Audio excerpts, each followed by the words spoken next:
Hi, ഞാൻ doctor Juhi Das, Q&B health കെയറിലെ homeopathic ഫിസിഷ്യനാണ്. ഈ പുരുഷന്മാരിൽ പ്രോസ്റ്റേറ്റ് ഗ്രന്ഥിയിലുണ്ടാകുന്ന ഒരു നീർക്കെട്ടാണ് അല്ലെങ്കിൽ ഇൻഫ്ലമേഷനെയാണ് ബിനൈൻ പ്രോസ്റ്റേറ്റിക് ഹൈപ്പർട്രോഫി അഥവാ ബിനൈൻ പ്രോസ്റ്റേറ്റിക് എൻലാർജ്മെൻറ്റ് എന്ന് പറയുന്നത്. പുരുഷന്മാരിൽ പ്രോസ്റ്റേറ്റിക് ഗ്ലാൻഡിൻ്റെ ഒരു ഫംഗ്ഷൻ എന്ന് പറഞ്ഞാൽ അവർക്ക് സെമൻ പ്രൊഡക്ഷന് സഹായിക്കും. അവരുടെ യൂറിനറി ബ്ലാഡറിൻ്റെ തൊട്ട് താഴെയായിട്ട് സ്ഥിതി ചെയ്യുന്ന ഒരു ഗ്ലാൻഡാണ് ഈ പ്രോസ്റ്റേറ്റ് ഗ്ലാൻഡ്. അതിൻ്റെ ഉള്ളിൽ കൂടിയാണ് ഒരു യുറേത്രൽ ട്യൂബ് പാസ് ചെയ്യുന്നത്. ജസ്റ്റ് ഒന്ന് ഇമാജിൻ ചെയ്യുക, യൂറിനറി ബ്ലാഡർ ആണെങ്കിൽ ഇതിൻ്റെ തൊട്ട് താഴെയായിട്ട് ഇങ്ങനെ സ്ഥിതി ചെയ്യുന്നതാണ് ഈ പ്രോസ്റ്റേറ്റ് ഗ്ലാൻഡ്. ഇതിൻ്റെ ഉള്ളിൽ കൂടെയാണ് ഈ യുറേത്രൽ ട്യൂബ് അല്ലെങ്കിൽ മൂത്രനാളി പാസ് ചെയ്യുന്നത്.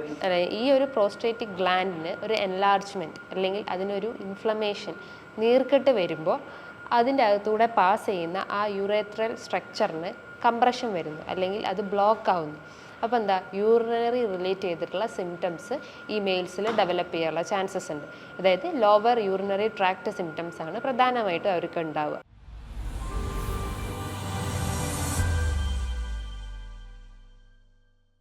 യൂറിനറി സിംറ്റംസ് എന്ന് പറയുമ്പം അവർക്ക് മൂത്രം ഒഴിക്കാനുള്ള ബുദ്ധിമുട്ടുണ്ടാവും. ചിലർക്ക് മൂത്രം ഒഴിച്ചു കഴിഞ്ഞാലും അവർക്ക് ഒരു ഫുൾനെസ് ഫീലിംഗ് ഉണ്ടാവില്ല. അതായത് യൂറിനേറ്റ് ചെയ്തു എന്നുള്ള ഒരു എംറ്റിങ് ഫീലിംഗ് ഉണ്ടാവില്ല. സ്റ്റിൽ അവരെ ബ്ലാഡറിൽ യൂറിൻ എക്സിസ്റ്റ് ചെയ്യുന്ന പോലെ തോന്നും. ചിലർക്ക് മൂത്രം ഒഴിക്കുമ്പം തന്നെ രക്തം വരാനുള്ള ചാൻസ് ഉണ്ട്, അല്ലെങ്കിൽ ഹെമറ്റൂറിയ വരാനുള്ള ഒരു ചാൻസസ് ഉണ്ട്. ചിലർക്ക് ലോവർ ബാക്ക് പെയിൻ ഉണ്ടാവും, അതായത് അതികഠിനമായിട്ടുള്ള നടുവേദന ഉണ്ടാവാം. ചിലർക്ക് മൂത്രം കെട്ടിക്കിടന്നിട്ട് അല്ലെങ്കിൽ മൂത്രം സഞ്ചിയിൽ ആ ഒരു മൂത്രം കെട്ടിക്കിടന്നിട്ട് അവർക്ക് കോംപ്ലിക്കേഷൻസ് ആയിട്ട് കിഡ്നി സ്റ്റോണിലേക്ക് ലീഡ് ചെയ്യാനുള്ള ഒരു ചാൻസസ് ഉണ്ട്. ഇനി യൂറിനറി ഈ ഒരു കംപ്രഷൻ അല്ലെങ്കിൽ ഈ ഒരു എൻലാർജ്മെൻറ്റ് കാരണം, ഈ പ്രോസ്റ്റേറ്റ് ഗ്രന്ഥിക്ക് ഉണ്ടാകുന്ന ഒരു ഇൻഫ്ലമേഷൻ കാരണം ആ ഒരു പ്രഷറുമോ അല്ലെങ്കിൽ ആ ഒരു എൻലാർജ്മെൻറ്റ് കാരണം ലോവർ ബാക്കിലേക്ക് ഒരു പ്രഷർ വരും. അപ്പം കിഡ്നി റിലേറ്റ് ചെയ്തിട്ടുള്ള ബുദ്ധിമുട്ടുണ്ടാവാതെ, കിഡ്നി റിലേറ്റ് ചെയ്യാന്ന് പറഞ്ഞു കഴിഞ്ഞാൽ കിഡ്നി ഫെയിലറിലേക്കൊക്കെ ലീഡ് ചെയ്യാനുള്ള ഒരു ചാൻസസ് ഉണ്ട്. ഞാൻ തുടക്കത്തിൽ പറഞ്ഞു ഈ ഒരു പ്രോസ്റ്റേറ്റ് ഗ്രന്ഥി സെമൻ പ്രൊഡക്ഷന് സഹായിക്കുന്നു എന്ന് പറഞ്ഞു. അപ്പോൾ ഇവർക്ക് ഈ ഒരു പ്രോസ്റ്റേറ്റ് ഗ്രന്ഥിയിൽ ഡിസ്റ്റർബൻസ് ഉണ്ടാകുമ്പം അവർക്ക് സെക്ഷൽ റിലേറ്റ് ചെയ്തിട്ടുള്ള ബുദ്ധിമുട്ടുണ്ടാകും, ഇൻഫെർട്ടിലിറ്റിയിലേക്കൊക്കെ ലീഡ് ചെയ്യാനുള്ള ഒരു ചാൻസസ് ഉണ്ട്. അപ്പം ഒരു കോംപ്ലിക്കേഷൻസ് എന്ന രീതിയിലാണ് നമുക്ക് ഈ ഒരു കംപ്ലയിൻസ് ഒക്കെ പറയാം. അതായത് കിഡ്നി സ്റ്റോൺ എന്ന് പറയാം, സെക്ഷൽ കംപ്ലയിൻസ് ഉണ്ടാവാം, ഇൻഫെർട്ടിലിറ്റി ഉണ്ടാവാം, അല്ലെങ്കിൽ ലോവർ ബാക്ക് പ്രഷർ കാരണം കിഡ്നി ഫെയിലർ എന്നൊക്കെ പറഞ്ഞിട്ടുള്ള ഇതൊക്കെ ഇതിൻ്റെ ഒരു കോംപ്ലിക്കേഷൻസ് എന്ന് പറയും. സിംറ്റംസ് ആയിട്ട് ഞാൻ പറഞ്ഞിട്ടുള്ളതാണ് ഈ ഒരു മൂത്രമൊഴിക്കാനുള്ള ഒരു ബുദ്ധിമുട്ട്. മൂത്രമൊഴിക്കുമ്പോൾ ചിലർക്ക് വേദന ഉണ്ടാവാം, ഒരു കംപ്ലീറ്റ് ആയിട്ട് യൂറിൻ പോവാത്തൊരവസ്ഥ വരുന്നു, അല്ലെങ്കിൽ യൂറിൻ്റെ ആ ഒരു ഫ്ലോ അല്ലെങ്കിൽ യൂറിൻ്റെ ഫ്ലോ ഭയങ്കര, അല്ലെങ്കിൽ സ്ട്രീം ഓഫ് യൂറിൻ വളരെ വീക്കാവുക, അല്ലെങ്കിൽ മൂത്രം ഒഴിച്ചു കഴിഞ്ഞാലും അവിടെ ഉള്ള പോലെ തോന്നും, ബ്ലാഡർ ഫുള്ളി എംപ്റ്റി ചെയ്യാൻ പറ്റാത്തൊരവസ്ഥ ഉണ്ടാവുന്നു. രാത്രിയിലാണ് ഇവർക്ക് ഈ യൂറിനറി കംപ്ലയിൻസ് അധികമായിട്ടുണ്ടാവുക. യൂറിനേറ്റ് ചെയ്ത് കഴിഞ്ഞാലും അവർക്ക് പിന്നെയും ഇടയ്ക്കിടയ്ക്ക് അല്ലെങ്കിൽ റെക്കറൻ്റ് ആയിട്ട് അവർ കിടന്നുറങ്ങിയ സമയത്ത് എഴുന്നേറ്റ് ഈ ടോയ്ലറ്റ് പോകുന്ന ഒരവസ്ഥ വരുന്നു. ഇത്തരം ലക്ഷണങ്ങളൊക്കെയാണ് ഈ ബിനൈൻ പ്രോസ്റ്റേറ്റിക് എൻലാർജ്മെൻറ്റ് അല്ലെങ്കിൽ ഈ ഒരു ബിനൈൻ കണ്ടീഷനിൽ നമുക്ക് പുരുഷന്മാരിൽ കാണപ്പെടുന്നത്. ഒരു 40 വയസ്സിന് മുകളിലായിട്ടുള്ള പുരുഷന്മാരിലാണ് ഇത് ഏറ്റവും കൂടുതൽ കാണപ്പെടുന്നത്. കാരണം എന്താണെന്ന് വെച്ച് കഴിഞ്ഞാൽ അവരെ ആ ഒരു ലൈഫ് സ്റ്റൈൽ തന്നെയാണ്. ബിക്കോസ് ഒരു 45 അല്ലെങ്കിൽ ഒരു 50 ഏജ് അബവ് കഴിഞ്ഞ് കഴിഞ്ഞാൽ ഈ പ്രോസ്റ്റേറ്റ് ഗ്രന്ഥിയിൽ ചെറിയ ചെറിയ വീക്ക്നെസ് ഉണ്ടാവും. ആ വീക്ക്നെസ് അല്ലെങ്കിൽ ആ ഒരു വീക്ക്നെസ് അതിൻ്റെ ഒരു ട്രിഗറിങ് ഫാക്ടറാണ്.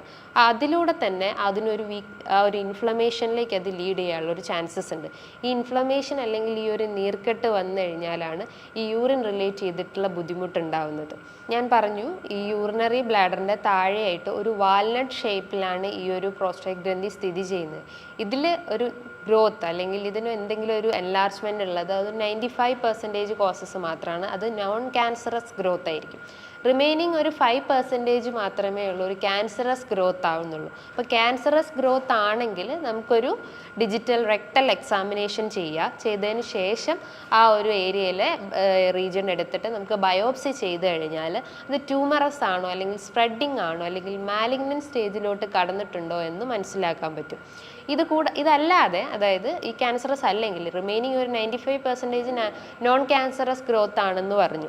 അപ്പോൾ അങ്ങനെ ഒരു ഗ്രോത്ത് ഉണ്ടെങ്കിൽ, ഇത്തരം ലക്ഷണങ്ങൾ കാണിക്കുകയാണെങ്കിൽ നമ്മളൊരു ഡോക്ടറെ കൺസൾട്ട് ചെയ്യുമ്പം ആ ഡോക്ടർ യൂറിൻ എക്സാമിനേഷൻ ചെയ്യാൻ പറയും, അല്ലെങ്കിൽ യൂറിൻ ടെസ്റ്റ് ചെയ്യാൻ പറയും. അപ്പോൾ മൂത്രത്തിൽ എന്തെങ്കിലും പഴുപ്പോ അല്ലെങ്കിൽ പസൽസോ എപ്പിത്തീലിയൽ സെൽസോ അല്ലെങ്കിൽ പ്രോട്ടീൻ്റെ ഒക്കെ കണ്ടന്റ് ഉണ്ടെങ്കിൽ മൂത്ര റിലേറ്റ് ചെയ്തിട്ട് അല്ലെങ്കിൽ മൂത്രനാളിയിൽ എന്തെങ്കിലും ഇൻഫെക്ഷൻസ് വന്നിട്ടുണ്ടെന്ന് മനസ്സിലാക്കാം.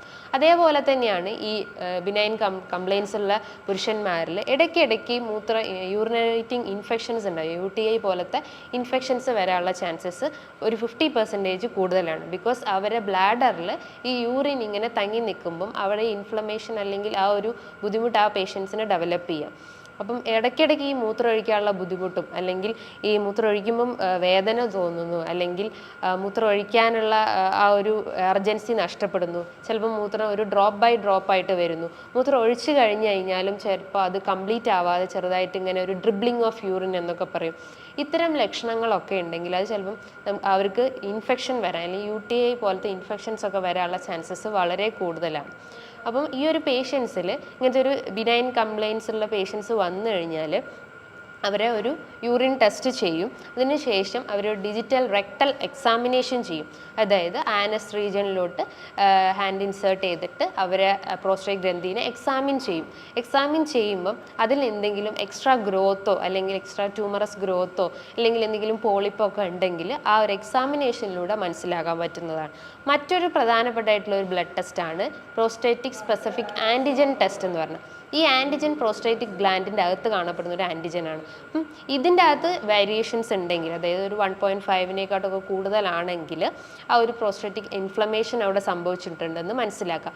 മറ്റൊരു പ്രധാനപ്പെട്ട ഒരു ടെസ്റ്റ് എന്ന് പറഞ്ഞു കഴിഞ്ഞാൽ സിസ്റ്റോസ്കോപ്പി, അതായത് ബ്ലാഡറിൻ്റെ ഒരു സ്കാനിങ് മെത്തേഡാണ് ഈ സിസ്റ്റോസ്കോപ്പി എന്ന് പറഞ്ഞു കഴിഞ്ഞാൽ. അപ്പം ബ്ലാഡറിന് എന്തെങ്കിലും ഒരു ഡിഫോമിറ്റി അല്ലെങ്കിൽ ബ്ലാഡറിന് എന്തെങ്കിലും സ്ട്രക്ചറൽ ചേഞ്ചസോ അല്ലെങ്കിൽ എന്തെങ്കിലും ബുദ്ധിമുട്ടുണ്ടെങ്കിൽ ഈ സിസ്റ്റോസ്കോപ്പിയിലൂടെ നമുക്ക് സാധിക്കുന്നതാണ്.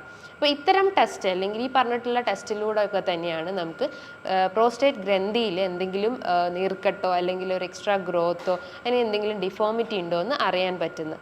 ഈ പ്രോസ്റ്റേറ്റ് ഗ്രന്ഥി ഇൻഫ്ലെയിംഡ് ആവാൻ പല കാരണങ്ങളുണ്ട്.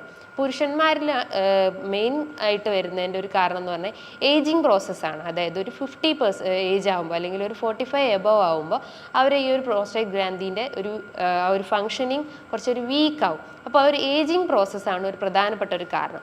മറ്റൊരു പ്രധാനപ്പെട്ട ഒരു കാരണം എന്ന് പറഞ്ഞു കഴിഞ്ഞാൽ ആൽക്കഹോളിക് അഡിക്ഷൻ. അമിതമായിട്ട് മദ്യപിക്കുന്ന ആളുകളിൽ അല്ലെങ്കിൽ അമിതമായിട്ടുള്ള പുകവലിക്കുന്ന ആളുകളിലും ഇന്നത്തെ പഠനം പറയുന്നത് ഈ പ്രോസ്റ്റേറ്റ് ഗ്രന്ഥിയിൽ ഇൻഫ്ലമേഷൻ വരാനുള്ള ചാൻസസ് ഉണ്ട്. മറ്റൊരു പ്രധാനപ്പെട്ട ഒരു കാരണം എന്ന് പറഞ്ഞാൽ അവരെ ലൈഫ് സ്റ്റൈലിൽ ഉണ്ടാകുന്ന ചേഞ്ചസ്. ലൈഫ് സ്റ്റൈൽ ചേഞ്ചസ് എന്ന് പറയുമ്പം എന്തെങ്കിലും അവർ അമിതമായിട്ട് ഇന്നത്തെ ഫാസ്റ്റ് ഫുഡിനെ ഡിപ്പെൻഡ് ചെയ്യുകയാണെങ്കിൽ, ഫാസ്റ്റ് ഫുഡ് എന്ന് പറയുമ്പം ഈ പുറത്തുനിന്ന് നമ്മൾ കഴിക്കുന്ന ബർഗർ, പിസ്സ അല്ലെങ്കിൽ ഡ്രിങ്ക്സ് ഐറ്റംസ് ആയിട്ടുള്ള ഈ കൊക്കോകോള, പെപ്സി, 7up പോലത്തെ ഡ്രിങ്ക്സ് ഐറ്റംസ് കഴിക്കുകയാണെങ്കിൽ, അല്ലെങ്കിൽ മറ്റ് ഫ്രൈഡ് ഐറ്റംസ് ആയിട്ടുള്ള അല്ലെങ്കിൽ ഗ്രിൽഡ് ആയിട്ടുള്ള ഐറ്റംസ് ഒക്കെ കഴിക്കുകയാണെങ്കിലും ഇത്തരം പ്രോസ്റ്റേറ്റിൽ ഇൻഫ്ലമേഷൻ വരാനുള്ള ഒരു ചാൻസസ് വളരെ കൂടുതലാണ്. അതേപോലെ തന്നെയാണ് മറ്റൊരു പ്രധാനപ്പെട്ട ഒരു ഫാക്ടർ എന്ന് പറഞ്ഞു കഴിഞ്ഞാൽ ഇന്നത്തെ ആളുകൾ ഒരുപാട് ചായ കാപ്പിയൊക്കെ കുടിക്കുന്ന ആളുകളാണ്. അതിൽ കൂടുതലായിട്ട് അഡിക്റ്റഡ് ആയിട്ടുള്ള ആളുകളാണ്. അപ്പോൾ അതുമൂലം ഈ ഒരു ഇൻഫ്ലമേഷൻ വരാനുള്ള ചാൻസസ് ഉണ്ട്. മറ്റൊന്നാണ് ഫുഡിൽ നമ്മൾ ആഡ് ചെയ്യുന്ന അമിതമായിട്ടുള്ള സ്പൈസസ്, അതായത് സ്പൈസി ഫുഡ് ഐറ്റംസ് കൂടുതലായിട്ട് ഇടുക. എരിവ് അടങ്ങിയിട്ടുള്ളതും പുളിപ്പടങ്ങിയിട്ടുള്ള ഭക്ഷണങ്ങളൊക്കെ കൂടുതലായിട്ട് കഴിക്കുകയാണെങ്കിലും ഇതിൽ ഹോർമോണൽ ഇംബാലൻസ് വരാം. ഹോർമോണൽ ഇംബാലൻസ് കാരണം ഈ ഒരു ഫ്രീ റാഡിക്കൽസും അല്ലെങ്കിൽ ഇൻഫ്ലമേറ്ററി ചേഞ്ചസ് ഒക്കെ ബോഡിയിൽ ഉണ്ടാവാനുള്ള ഒരു ചാൻസസ് ഉണ്ട്. മറ്റൊരു പ്രധാനപ്പെട്ട ഒരു കാരണം എന്ന് പറഞ്ഞാൽ നമ്മൾ പ്രോപ്പറായിട്ട് ഒരു വാട്ടർ ഇൻടേക്ക്, അതായത് നൈറ്റിൽ നമ്മൾ ഓവറായിട്ട് വാട്ടർ ഇൻടേക്ക് എടുത്തു കഴിഞ്ഞാൽ, വെള്ളം അധികമായിട്ട് എടുത്തു കഴിഞ്ഞാൽ നമുക്ക് രാത്രിയിൽ ഉണ്ടാകുന്ന ആ ഒരു ഡിസ്റ്റർബൻസ് അല്ലെങ്കിൽ സ്ലീപ്പ് ഡിസ്റ്റർബ് ആവാനുള്ളൊരു ചാൻസസ് ഉണ്ട്. അതായത് നമുക്ക് ഇടയ്ക്കിടയ്ക്ക് റിക്കറൻ്റ് ആയിട്ട് ടോയ്ലറ്റിൽ പോകാനുള്ളൊരു ചാൻസസ് വരുന്നു. അപ്പോൾ നമ്മൾ ആ ഒരു സ്ലീപ്പ് പാറ്റേൺ തന്നെ ഡിസ്റ്റർബ് ആവുന്നു. 6 to 8 hours ഉറങ്ങുന്നത് നമ്മൾ ചിലപ്പോൾ ഒരു 3 to 4 hours നമുക്ക് ഉറങ്ങാൻ പറ്റുള്ളൂ. അപ്പോൾ സ്ലീപ്പ് ഡിസ്റ്റർബ് ആവുന്നു. സ്ലീപ്പ് ഡിസ്റ്റർബ് ആവാനുള്ള ഒരു കാരണം എന്ന് പറഞ്ഞാൽ നമ്മൾ അമിതമായിട്ട് രാത്രിയിൽ, അത് ഭക്ഷണം കഴിച്ചതിന് ശേഷം നമ്മൾ അമിതമായിട്ട് വെള്ളം കുടിച്ചു കഴിഞ്ഞാൽ ഈ ഒരു പ്രോസ്റ്റേറ്റിക് ഇൻഫ്ലമേഷൻസ് ഉള്ള ആളുകളിൽ ആ ഒരു വാട്ടർ ഇംബാലൻസ് വരുമ്പം അവർക്ക് അമിതമായിട്ട് ടോയ്ലറ്റിൽ പോകാൻ അല്ലെങ്കിൽ ഇങ്ങനെ മൂത്രശങ്ക അമിതമായിട്ട് വരുന്നു. ഇനി ടോയ്ലറ്റിൽ പോയാലും അവർക്ക് ഒരു എംറ്റിങ് ഫീലിംഗ് ഇല്ലാത്തൊരവസ്ഥ വരാറുണ്ട്. എംറ്റിങ് ഫീലിംഗ് എന്ന് പറഞ്ഞാൽ ചില ആളുകൾക്ക് തോന്നും മൂത്രം ഒഴിച്ചു കഴിഞ്ഞാലും still they want to go to toilet അല്ലെങ്കിൽ ഇടയ്ക്കിടയ്ക്ക് ടോയ്ലറ്റിൽ പോകാനുള്ള ഒരു ബുദ്ധിമുട്ട് വരുന്നു. അതും നൈറ്റ് ടൈമിലാണ് ഏറ്റവും കൂടുതൽ കാണപ്പെടുന്നത്. മറ്റൊരു പ്രധാനപ്പെട്ട ഒരു കാരണം എന്ന് പറഞ്ഞു കഴിഞ്ഞാൽ ഈ ഭക്ഷണത്തിലൊക്കെ നമ്മൾ ധാരാളം ഉപ്പ്, അതായത് സാൾട്ട് കണ്ടന്റ് കൂടിയിട്ടുള്ള ഫുഡ് ഐറ്റംസ് എടുക്കുകയാണെങ്കിലും അതൊരു ട്രിഗറിങ് ഫാക്ടറാണ് ഈ ഒരു ഇൻഫ്ലമേറ്ററി ചേഞ്ചസ് വരാൻ. പിന്നെ ഒരു കാരണം എന്ന് പറഞ്ഞു കഴിഞ്ഞാൽ നമുക്ക് ഈ ഫാസ്റ്റ് ഫുഡിൽ വരുന്നതിന് നമ്മൾ ഹൈ കലോറി അല്ലെങ്കിൽ ഹൈ ഫാറ്റി ഫുഡൊക്കെ കഴിക്കുകയാണെങ്കിൽ, ഫാറ്റി ഫുഡ് എന്ന് പറയുമ്പം ഇന്നത്തെ ഈ ഒരു ഇതിൽ വരുന്നതാണ് ഈ പിസ്സ, ബർഗർ പോലത്തെ, അല്ലെങ്കിൽ ഫ്രൈഡ് ഐറ്റംസും അല്ലെങ്കിൽ ഡീപ്പ് ഫ്രൈ ചെയ്തിട്ടുള്ള ചിക്കനും മട്ടനും ഒക്കെ, അല്ലെങ്കിൽ റെഡ് മീറ്റൊക്കെ ഉണ്ടെങ്കിലും അതും കൂടുതലായിട്ട് വരാനുള്ള ചാൻസ്, അല്ലെങ്കിൽ അത് അമിതമായിട്ട് കഴിച്ചു കഴിഞ്ഞാൽ ഈ ഒരു ഇൻഫ്ലമേറ്ററി കണ്ടീഷൻസ് വരാനുള്ള ചാൻസസ് വളരെ കൂടുതലാണ്. അപ്പം നമുക്ക് അറിയാം ഈ വാട്ടർ ഇൻടേക്ക് അല്ലെങ്കിൽ ഈ തെറ്റായിട്ടുള്ള ഒരു ലൈഫ് സ്റ്റൈൽ ചേഞ്ചസ് എന്ന് പറയുമ്പോൾ നമുക്ക് ഇംപ്രോപ്പർ ആയിട്ടുള്ള നമ്മളെ സ്ലീപ്പ്, അതുപോലെ വാട്ടർ ഇൻടേക്ക് പറയാം. പിന്നെ ഈ ഫ്രൈഡ് ഫുഡ് ഐറ്റംസ് അല്ലെങ്കിൽ processed food items, carbonated drinks ഒക്കെ കൂടുതലായിട്ട് എടുക്കുക, spicy items, oily food items, ഇതൊക്കെയാണ് ഇതിൻ്റെ ഒരു ട്രിഗറിങ് ഫാക്ടർ, അല്ലെങ്കിൽ ഇതിനെ അഗ്രിവേറ്റ് ചെയ്യുന്ന ഒരു ഫാക്ടർ എന്ന് പറഞ്ഞു കഴിഞ്ഞാൽ ഇത്രയും ഇതൊക്കെയാണ്. ഇത് കൺട്രോൾ ചെയ്ത് കഴിഞ്ഞാലുള്ളൂ നമുക്ക് ഈ ഒരു ഇൻഫ്ലമേറ്ററി ചേഞ്ചസിനെ നമുക്ക് കൺട്രോൾ ചെയ്യാൻ പറ്റുള്ളൂ. ഇൻഫ്ലമേറ്ററി ചേഞ്ചസിനെ കൺട്രോൾ ചെയ്യാൻ നമ്മൾ ചെയ്യേണ്ടത് ഒരു ഡയറ്റിൽ നമ്മൾ ആൻറ്റി ഇൻഫ്ലമേറ്ററി ആയിട്ടുള്ള ഫുഡ് ഐറ്റംസ് എടുക്കുക, അല്ലെങ്കിൽ നീർക്കെട്ട് കുറയ്ക്കാൻ സഹായിക്കുന്ന ഫുഡ് ഐറ്റംസ് നമ്മൾ ഡയറ്റിൽ ഉൾപ്പെടുത്തുക. അതായത് ഫ്രൂട്ട്സ് ആയിട്ടും വെജിറ്റബിൾസ് ആയിട്ടും സീഡ് ഐറ്റംസ് ആയിട്ടും നമ്മളെ ഡയറ്റിൽ ഉൾപ്പെടുത്തി കഴിഞ്ഞാൽ ഈ ഒരു ഇൻഫ്ലമേഷൻ അല്ലെങ്കിൽ ഈ ഒരു സ്വെല്ലിങ് നമുക്ക് കുറയ്ക്കാൻ പറ്റും. അതോടൊപ്പം തന്നെ അതിനോടനുബന്ധിച്ചിട്ടുള്ള ആ ഒരു സിംറ്റംസിൻ്റെ ഒരു ഇൻറ്റൻസിറ്റി നമുക്ക് കുറയ്ക്കാൻ പറ്റും. ഈ ഒരു പ്രോസ്ട്രേറ്റ് ഗ്രന്ഥി തന്നെ പല സ്റ്റേജിലായിട്ടുണ്ട്: മൈൽഡ്, മോഡറേറ്റ്, സിവിയർ.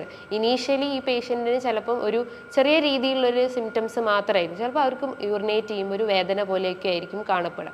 ഒരു സ്റ്റേജ് കഴിഞ്ഞാൽ കുറച്ചുകൂടി ഒരു മോഡറേറ്റ് സ്റ്റേജിലോട്ടൊക്കെ പോകുമ്പോഴായിരിക്കും അവർക്ക് നൈറ്റിൽ ഈ ഒരു റെക്കറൻസി വരിക. റെക്കറൻസി എന്ന് പറഞ്ഞു കഴിഞ്ഞാൽ ഇടയ്ക്കിടയ്ക്ക് മൂത്രമൊഴിക്കാൻ തോന്നുക. പിന്നെ ഒരു സ്റ്റേജ് കഴിഞ്ഞാൽ, അതായത് ഒരു 4th സ്റ്റേജ് അല്ലെങ്കിൽ ഒരു 3rd സ്റ്റേജിലോട്ടൊക്കെ എത്തിക്കഴിഞ്ഞാൽ, കുറച്ചുകൂടി സിവിയർ സ്റ്റേജിലോട്ട് എത്തിക്കഴിഞ്ഞാൽ അവർക്ക് റെക്കറൻ്റായിട്ട് ഈ ഇൻഫെക്ഷൻസ് വരും. കാരണം ബ്ലാഡറിൽ ഈ ഒരു യൂറിൻ ഇങ്ങനെ കെട്ടിക്കിടക്കുമ്പോൾ അവർക്ക് ഇൻഫെക്ഷൻസ് വരാനുള്ള ചാൻസസ് ഉണ്ട്. അതോടൊപ്പം തന്നെ അതിൻ്റെ ഒരു കോംപ്ലിക്കേഷൻസ് ആയിട്ട് ഞാൻ തുടക്കത്തിൽ തന്നെ പറഞ്ഞു, സ്റ്റോണിൽ വരാനുള്ള ചാൻസ്, അതായത് കാൽഷ്യം ഓക്സലേറ്റ് പോലത്തെ സ്റ്റോണൊക്കെ കിഡ്നിയിൽ ഡെപ്പോസിറ്റ് ചെയ്യാനുള്ള ഒരു ചാൻസസ് ഉണ്ട്. അപ്പോൾ കിഡ്നിയിൽ ഡെപ്പോസിറ്റ് ചെയ്ത് കഴിഞ്ഞാൽ അവർക്ക് കിഡ്നി ഫെയിലർ ഉണ്ടാവാൻ ചാൻസസ് ഉണ്ട്. കിഡ്നി ഫെയിലർ എന്ന് പറയുമ്പോൾ എന്നാൽ നമുക്ക് യൂറിനറി ഔട്ട്പുട്ട് ലെസ് ആവുന്ന ഒരു കണ്ടീഷൻ. നോർമൽ യൂറിനറി ഔട്ട്പുട്ട് എന്ന് പറയുമ്പോൾ 1 to 1.5 ലിറ്റർ ആണ്. അപ്പം ആ ഒരു യൂറിനറി ഔട്ട്പുട്ടിലേക്ക് തന്നെ ലീഡ് ചെയ്യാനുള്ള ഒരു ചാൻസസ് ഉണ്ട്. അപ്പം ഒരു ഒലിഗോ യൂറിയ എന്നുള്ള കണ്ടീഷനിലേക്കൊക്കെ വരാറുണ്ട്. അതിൽ ഒലിഗോ യൂറിയ എന്ന് പറഞ്ഞാൽ ഒരു 400 ml അത്രയും ഔട്ട്പുട്ട് കുറയും, യൂറിനറി ഔട്ട്പുട്ട് കുറയുന്ന ഒരു അവസ്ഥയിലൊക്കെ ഈ ഒരു ഇൻഫ്ലമേറ്ററി ചേഞ്ചസ് വന്നു കഴിഞ്ഞാൽ നമ്മളെ ബോഡിയിൽ ഈ ഒരു ഇത് കാണിക്കാൻ ചാൻസസ് ഉണ്ട്. ഞാൻ നേരത്തെ പറഞ്ഞു, ഈ ഒരു ഇൻഫ്ലമേറ്ററി ചേഞ്ചസ് പ്രോസ്റ്റേറ്റ് ഗ്രന്ഥിയിൽ വന്നു കഴിഞ്ഞാൽ നമ്മൾ ചെയ്യേണ്ട ടെസ്റ്റിൽ ഒരു ഇതാണ്, നമുക്ക് സ്കാനിങ് ചെയ്യാം. അതായത് വയറിനൊരു അൾട്രാസോണോഗ്രഫി എടുത്തു കഴിഞ്ഞാൽ യൂഎസ്ജി ഓഫ് അബ്ഡമൻ ആൻഡ് പെൽവിസിൻ്റെ ഒരു സ്കാനിങ് ചെയ്ത് കഴിഞ്ഞാൽ പെൽവിക് റീജിയണിൽ സിറ്റുവേറ്റ് ചെയ്തിട്ടുള്ള ഓർഗൻസിൻ്റെ എല്ലാതിൻ്റെയും ഡീറ്റെയിൽസ് അതിൽ വരും. അതിലാണ് കിഡ്നിയിൽ എന്തെങ്കിലും ഫങ്ഷൻസ്, യൂറിനറി ബ്ലാഡർ, യുറെറ്റർ, ഫീമെയിൽസിലാണെങ്കിൽ ഓവറി, യൂട്രസ്, മെയിൽസിലാണെങ്കിൽ പ്രോസ്ട്രേറ്റ് ഗ്ലാൻഡിൽ ഇൻഫ്ലമേഷൻസ് ഉണ്ടെങ്കിൽ അതൊക്കെ അറിയാൻ പറ്റും. അപ്പം ഈ ഒരു സ്കാനിങ് ഇതിലൂടെ തന്നെ അതിൻ്റെ അകത്ത് നമുക്ക് റിപ്പോർട്ട് പ്രകാരം അതിൽ എഴുതിയിട്ടുണ്ടാവും ഇൻഡിക്കേറ്റഡ് എന്ന് പറഞ്ഞിട്ട് പ്രോസ്ട്രേറ്റ് മെഗാലി അല്ലെങ്കിൽ പ്രോസ്ട്രേറ്റ് ഗ്ലാൻഡ് ഇൻഫ്ലമേഷൻ എന്നൊക്കെ പറഞ്ഞിട്ട്, അല്ലെങ്കിൽ എൻലാർജ്മെൻറ്റ് എന്നൊക്കെ പറഞ്ഞിട്ട് ആ ഒരു റിപ്പോർട്ടിൽ എഴുതി കാണിക്കുന്നതാണ്. അപ്പം ഈ ഒരു സ്കാനിങ് എടുത്തു കഴിഞ്ഞാൽ അതിന് ഇൻഫ്ലമേറ്ററി ആയിട്ടുണ്ടോ, അല്ലെങ്കിൽ ഏത് സ്റ്റേജിലാണ്, മൈൽഡ് ആണോ, മോഡറേറ്റ് ആണോ, സിവിയർ ആണോ, ഏത് സ്റ്റേജ് ആണെന്ന് നമുക്ക് സ്കാനിങ്ങിലൂടെ അറിയാൻ പറ്റും.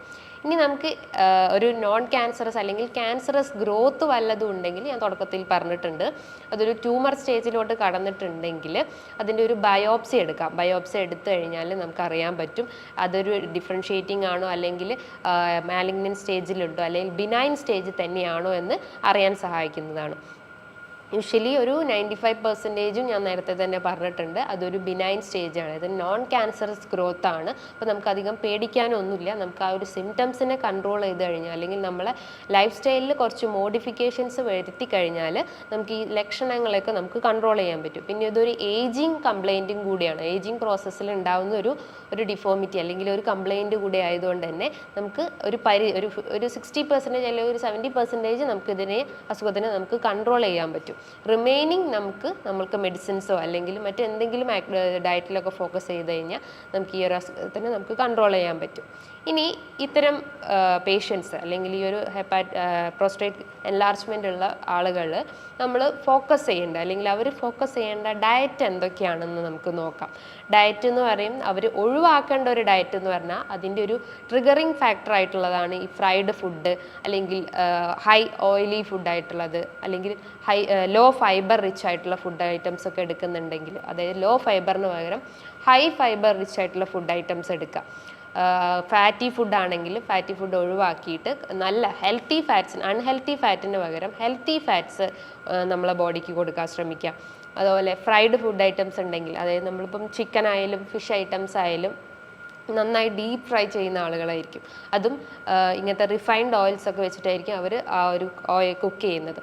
പകരം നമുക്ക് കോക്കനട്ട് ഓയിലോ അല്ലെങ്കിൽ ഒലിവ് ഓയിലോ ഒക്കെ യൂസ് ചെയ്തിട്ട് അതും ഡീപ്പ് ഫ്രൈ ഒഴിവാക്കിയിട്ട് ഒരു ഷാലോ ഫ്രൈ അത് ചെയ്യുന്നത് നല്ലതാണ്. കഴിവതും ഓയിലി ഫുഡ് ഒഴിവാക്കാൻ ശ്രമിക്കാം. മറ്റൊന്നാണ് സ്പൈസി ഫുഡ് ഐറ്റംസ് ആയിട്ടുള്ള ഇത്തരം ന്യൂഡിൽസും അല്ലെങ്കിൽ പിസ്സ, ബർഗർ പോലത്തെ ഇങ്ങനത്തെ മോർ സ്പൈസസ് ആഡ് ചെയ്തിട്ട് അല്ലെങ്കിൽ മോർ മസാലാസ് ആഡ് ചെയ്തിട്ടുള്ള ഫുഡ് ഐറ്റംസ് ഉണ്ടെങ്കിൽ അത് പൂർണ്ണമായിട്ടും ഒഴിവാക്കാൻ ശ്രമിക്കുക. ബിക്കോസ് ആ ഒരു ഫുഡാണ് പല അസുഖങ്ങളിലേക്കും ലീഡ് ചെയ്യുന്നത്. ഇന്നത്തെ ഒരു അതായത് ഇന്നത്തെ ഒരു ജങ്ക് ഫുഡ് അല്ലെങ്കിൽ ഫാസ്റ്റ് ഫുഡിനെ ഡിപ്പെൻഡ് ചെയ്തിട്ടാണ് ഒരു 70% ആളുകളും ജീവിക്കുന്നത്. ഹോട്ടൽ ഫുഡിന് തന്നെയാണ് എല്ലാവരും ഡിപ്പെൻഡ് ചെയ്യുന്നത്. നമ്മൾ വീട്ടിൽ കുക്ക് ചെയ്യുന്ന അല്ലെങ്കിൽ വീട്ടിലുണ്ടാക്കുന്ന ഒരു ഹെൽത്തി ഫുഡിനെ ആരും ഡിപ്പെൻഡ് ചെയ്യാറില്ല. അതുമൂലം തന്നെ നമുക്ക് ഇതും അല്ല ഇതിനോടനുബന്ധിച്ചിട്ടുള്ള പല അസുഖങ്ങളും വരാനുള്ള ഒരു ചാൻസസ് ഉണ്ട്. അപ്പോൾ നമുക്ക് ഫോക്കസ് ചെയ്യേണ്ടത് ഈ ഒരു ഫ്രൈഡ് ഫുഡ് ഐറ്റംസ് ഒഴിവാക്കിയിട്ട് നല്ല ഹെൽത്തി ആയിട്ടുള്ള ന്യൂട്രീഷ്യസ് ഫുഡ് ഐറ്റംസ് എടുക്കാൻ ശ്രമിക്കുക. ഇനി ചായയും കാപ്പിയും ഒക്കെ ഡെയിലി നമ്മളൊരു 4-5 നേരമൊക്കെ എടുക്കുന്ന ആളുകളാണെങ്കിൽ അത് ഒരു നേരമൊക്കെ നമുക്ക് കുറയ്ക്കാൻ നോക്കുന്നത് അത്രയും നല്ലതാണ്. ബിക്കോസ് അഡിക്റ്റഡ് ആയിട്ടുള്ള ഒരാൾക്ക് ഇത്തരം ഇത് കുറയ്ക്കുക എന്ന് പറയുമ്പോൾ അവർക്ക് ഭയങ്കര ബുദ്ധിമുട്ടായിരിക്കും. അപ്പം ചായയും കാപ്പിയും ഒക്കെ എടുക്കുന്നുണ്ടെങ്കിൽ അത് ഒരു നേരം അല്ലെങ്കിൽ ഒരു രാവിലെയോ അല്ലെങ്കിൽ ഒന്നെങ്കിൽ ഈവനിങ് ആയിട്ടുള്ളൊരു ചായയോ കാപ്പിയോ എടുക്കുന്നത് നല്ലതാണ്. ആൽക്കഹോളിക് അഡിക്ഷനും സ്മോക്കിങ്ങും പൂർണ്ണമായിട്ടും ഒഴിവാക്കേണ്ട ഒരു ഫാക്ടറാണ്. ബിക്കോസ് അത് ഏറ്റവും കൂടുതൽ ഇതിനെ കോൺട്രിബ്യൂട്ട് ചെയ്യുന്ന ഒരു ഫാക്ടറാണ്. അത് പൂർണ്ണമായിട്ട് ഒഴിവാക്കി കഴിഞ്ഞാൽ നമുക്ക് ഫാറ്റി ലിവർ പോലത്തെ അസുഖങ്ങളും അല്ലെങ്കിൽ സിറോസിസും ഒക്കെ ഉണ്ടെങ്കിൽ അത് നമുക്ക് കൺട്രോൾ ചെയ്യാൻ പറ്റുന്നതാണ്.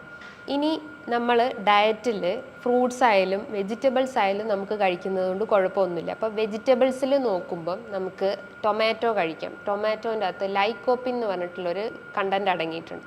ഇതിനൊരു ആൻറ്റി ഇൻഫ്ലമേറ്ററി പ്രോപ്പർട്ടി ആണുള്ളത്. അതായത് ഇൻഫ്ലമേറ്ററി എന്ന് പറയുമ്പം നീർക്കെട്ട് ഉണ്ടാക്കുന്നത്. ഈ നീർക്കെട്ടിനെ കുറയ്ക്കാൻ സഹായിക്കുന്നതാണ് ഈ ലൈക്കോപ്പിൻ ഉള്ള ഈ ടൊമാറ്റോ.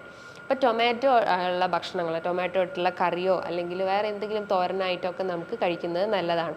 അതേപോലെ തന്നെയാണ് വെള്ളരിക്ക കഴിക്കുന്നതും നല്ലതാണ്. ഇതും ഇതുപോലത്തെ ആൻറ്റി ഇൻഫ്ലമേറ്ററി അല്ലെങ്കിൽ ആൻറ്റി ഓക്സിഡൻറ്റ് പ്രോപ്പർട്ടീസൊക്കെ ഉള്ളതാണ്. അതേപോലെ തന്നെയാണ് വെജിറ്റബിൾസിൽ നമുക്ക് കഴിക്കുന്നത് വൈറ്റമിൻ എ റിച്ച് ആയിട്ടുള്ള ക്യാരറ്റ്. ഇത് ഇൻഫ്ലമേറ്ററി പ്രോപ്പർട്ടി ഉണ്ട്. അതോടൊപ്പം തന്നെ നമ്മളെ കണ്ണിൻ്റെ അതായത് ഐൻ്റെ ഹെൽത്ത് ഇൻക്രീസ് ചെയ്യുന്നതും ഈ ക്യാരറ്റിൻ്റെ അകത്തുണ്ട്. അത് ക്യാരറ്റിൻ്റെ അകത്ത് ബീറ്റാ കരോട്ടിൻ എന്ന് പറഞ്ഞ കണ്ടന്റ് ഉള്ളത് കൊണ്ട് തന്നെ ഇതിന് 2 പ്രോപ്പർട്ടി ഉണ്ട്. അതായത് നേരത്തെ പറഞ്ഞിട്ടുള്ള ഐൻ്റെ ഹെൽത്തും ഇൻക്രീസ് ചെയ്യുന്നു, ഈ പ്രോസ്റ്റേറ്റിൻ്റെ ഹെൽത്തും ഇൻക്രീസ് ചെയ്യുന്നു. മറ്റ് ഫ്രൂട്ട്സിലേക്ക് വരുവാണെങ്കിൽ ഫ്രൂട്ട്സിൽ നമുക്ക് ഒരുവിധം ഫ്രൂട്ട്സ് എല്ലാം കഴിക്കാം. അതിൽ മെയിനായിട്ട് നമ്മൾ ഫോക്കസ് ചെയ്യേണ്ടതാണ് പപ്പായ, പേരക്ക, വാട്ടർമെലൺ. ഈ മൂന്നും ഈ ഒരു അസുഖത്തിനെ റെഡ്യൂസ് ചെയ്യാൻ അല്ലെങ്കിൽ ആ ഒരു ഇൻഫ്ലമേറ്ററി കണ്ടീഷൻസിനെ സ്വെല്ലിംഗ് ഒക്കെ കുറയ്ക്കാൻ സഹായിക്കുന്നതാണ് ഈ 3 ഫ്രൂട്ട്സ് ഐറ്റംസ്. മറ്റുള്ള ഫ്രൂട്ട്സും നിങ്ങൾക്ക് കഴിക്കാവുന്നതാണ്. പക്ഷേ മെയിൻലി നമ്മളെ ഫ്രൂട്ട്സ് കഴിക്കുകയാണെങ്കിൽ ഇത് 3 ഉൾപ്പെടുത്താൻ ശ്രമിക്കാം. മറ്റൊരു പ്രധാനപ്പെട്ട ഒരു സീഡ് ഐറ്റംസ്, ഇതിപ്പോൾ നേരത്തെ പറഞ്ഞിട്ടുള്ളതാണ് വെജിറ്റബിൾസും ഫ്രൂട്ട്സും. ഇനിയിപ്പോൾ സീഡ് ഐറ്റംസിൽ നോക്കുകയാണെങ്കിൽ നമുക്ക് പിസ്ത, ബദാമൊക്കെ കഴിക്കുന്നത് നല്ലതാണ്. സീഡ് ഒരുവിധം എല്ലാ സീഡ്സും നമുക്ക് കഴിക്കുന്നതും കുഴപ്പമൊന്നുമില്ല. ബിക്കോസ് അതിൻ്റെ അകത്ത് ഇതുപോലെ തന്നെ ആൻറ്റി ഇൻഫ്ലമേറ്ററി പ്രോപ്പർട്ടീസും ഉണ്ട്, ആൻറ്റി ഓക്സിഡൻറ്റ് പ്രോപ്പർട്ടീസും ഉണ്ട്. ഇത് നമ്മളെ ബോഡിയിലെ ഫ്രീ റാഡിക്കൽസിനെയൊക്കെ സഹായിക്കുകയും omega-3 ഫാറ്റി ആസിഡ്സ് ഉള്ളതുകൊണ്ട് തന്നെ ഇത്തരം ഇൻഫ്ലമേഷൻസും പെയിൻ അല്ലെങ്കിൽ സ്വെല്ലിങ്സ് ഒക്കെ റെഡ്യൂസ് ചെയ്യാൻ സഹായിക്കുന്നതാണ്. മറ്റൊരു പ്രധാനപ്പെട്ട ഒരു സീഡ് ഐറ്റമാണ് പംകിൻ സീഡ്സ്. ഇതിൻ്റെ അകത്ത് ഒരുപാട് മെഗ്നീഷ്യം അടങ്ങിയിട്ടുണ്ട്. ഇത് ആൻറ്റി ഇൻഫ്ലമേറ്ററി പ്രോപ്പർട്ടി ഉണ്ട്. അതോടൊപ്പം തന്നെ നമ്മളെ പ്രതിരോധ ശേഷിയൊക്കെ ഇൻക്രീസ് ചെയ്യുകയും ചെയ്യും. ഇത് കഴിച്ചു കഴിഞ്ഞാൽ നമ്മളെ മസിൽ സ്ട്രെങ്ത്തും അല്ലെങ്കിൽ നമ്മളെ ബോൺ സ്ട്രെങ്ത്തും ഒക്കെ ഇൻക്രീസ് ചെയ്യാൻ പറ്റുന്നതാണ്. അതേപോലെ തന്നെയാണ് നമ്മൾ ഡയറ്റിൽ ഉൾപ്പെടുത്തുന്നതാണ് വെളുത്തുള്ളിയും അല്ലെങ്കിൽ ചുവന്നുള്ളിയൊക്കെ. ഇതൊക്കെ ഇതിൻ്റെ അകത്ത് ഒരുപാട് ന്യൂട്രിയൻസും വൈറ്റമിൻസും ഒക്കെ അടങ്ങിയിട്ടുണ്ട്. ഇത് നമ്മളെ ഡയറ്റിൽ ഉൾപ്പെടുത്തി കഴിഞ്ഞാൽ ഇത്തരം സ്വെല്ലിങ്ങും ഇൻഫ്ലമേഷൻസും അല്ലെങ്കിൽ നമ്മളെ ഗട്ട് ഹെൽത്ത് ഒക്കെ ക്ലിയർ ചെയ്യാൻ സഹായിക്കുന്നതാണ്. അപ്പോൾ ഈ പറഞ്ഞിട്ടുള്ള ഒരു പ്രോപ്പർ രീതിയിലുള്ള ഒരു ഡയറ്റ് നമുക്ക് ഫോക്കസ് ചെയ്ത് കഴിഞ്ഞാൽ ഈ ഒരു അസുഖത്തെ നമുക്ക് പൂർണ്ണമായിട്ടും അല്ലെങ്കിൽ ഒരു 80% നമുക്ക് കൺട്രോൾ ചെയ്യാൻ സഹായിക്കുന്നതാണ്. ഇതോടൊപ്പം തന്നെ നമുക്കൊരു ലൈറ്റ് എക്സസൈസ് ചെയ്യുക, അതായത് കീഗൽ എക്സസൈസ് പോലത്തെ എക്സസൈസ് ഒക്കെ ചെയ്ത് കഴിഞ്ഞാൽ ആ ഒരു പെൽവിക് മസിൽസ് അല്ലെങ്കിൽ ബട്ടക്സ് റീജിയത്തിലുള്ള മസിൽസിനൊക്കെ കുറച്ചുകൂടി ഒരു സ്ട്രെങ്തൻ കിട്ടുകയും അല്ലെങ്കിൽ അതൊന്നുകൂടി റിലാക്സ് ആവുകയും ആ ഒരു ഏരിയയ്ക്ക് കൂടുതൽ ബ്ലഡ് സപ്ലൈ ഒക്കെ എത്തുകയും ഈ നീർക്കെട്ട് അല്ലെങ്കിൽ ഇൻഫ്ലമേഷൻസ് ഒക്കെ റെഡ്യൂസ് ചെയ്യാൻ സഹായിക്കുന്നതാണ്. അപ്പോൾ ഈ പറഞ്ഞിട്ടുള്ള ഒരു എക്സസൈസും വാട്ടർ ഇൻടേക്കും ഡയറ്റും മെയിനായിട്ട് നമ്മൾ ഫോക്കസ് ചെയ്യുക. അപ്പം ഏതൊരു അസുഖം വന്നു കഴിഞ്ഞാലും നമ്മൾ പെട്ടെന്ന് പോയിട്ട് മെഡിസിൻസ് എടുത്തിട്ട് ആ ഒരു ഇൻഫ്ലമേഷൻസ് അല്ലെങ്കിൽ നീർക്കെട്ടിനെ താൽക്കാലികമായി നിർത്താനല്ല ചെയ്യേണ്ടത്. നമ്മൾ ഇത് വന്നതിൻ്റെ റൂട്ട് കോസ് കണ്ടെത്തുക, അതിനുശേഷം അതിൻ്റെ എന്തെങ്കിലും ഡയറ്റ് അല്ലെങ്കിൽ എക്സസൈസ് ഒരു 4th ഇതിലോട്ടാണ് നമ്മൾ മെഡിസിൻസ് ഫോക്കസ് ചെയ്യേണ്ടത്. പൂർണ്ണമായിട്ട് ഒരു മെഡിസിൻസിനെ ഡിപ്പെൻഡ് ചെയ്ത് നമുക്ക് ഈ ഒരു സിറ്റുവേഷൻസ് അല്ലെങ്കിൽ ഈ ഒരു കാലത്ത് നമുക്ക് അസുഖത്തെ മാറ്റിയെടുക്കാൻ പറ്റില്ല. ബിക്കോസ് ഈ ഒരു തെറ്റായിട്ടുള്ളൊരു ജീവിതശൈലി അല്ലെങ്കിൽ ഇംപ്രോപ്പർ ആയിട്ടുള്ള ഒരു ഡയറ്റാണ് ഓൾമോസ്റ്റ് എല്ലാ അസുഖത്തിലേക്കും ലീഡ് ചെയ്യുന്നത്. അപ്പം ഡയറ്റിൽ നമ്മൾ ആദ്യം നന്നായിട്ട് ഫോക്കസ് ചെയ്യാൻ നോക്കുക, ദെൻ എക്സസൈസ് ചെയ്യുക, ദെൻ ഈ ഒരു മെഡിസിൻസും സ്റ്റാർട്ട് ചെയ്ത് കഴിഞ്ഞാൽ ഇത്തരം നീർക്കെട്ടിനെയൊക്കെ നമുക്ക് പൂർണ്ണമായിട്ടും മാറ്റിയെടുക്കാൻ പറ്റുന്നതാണ്. ഇനിയിപ്പോൾ ഇതുമായി ബന്ധപ്പെട്ട് എന്തെങ്കിലും സംശയങ്ങൾ ഉണ്ടെങ്കിൽ നിങ്ങൾക്ക് താഴെ കാണുന്ന നമ്പറിൽ കോൺടാക്റ്റ് ചെയ്യാവുന്നതാണ്. ഇനിയും നല്ലൊരു ഹെൽത്ത് വീഡിയോയുമായി വീണ്ടും കാണാം. Thank you.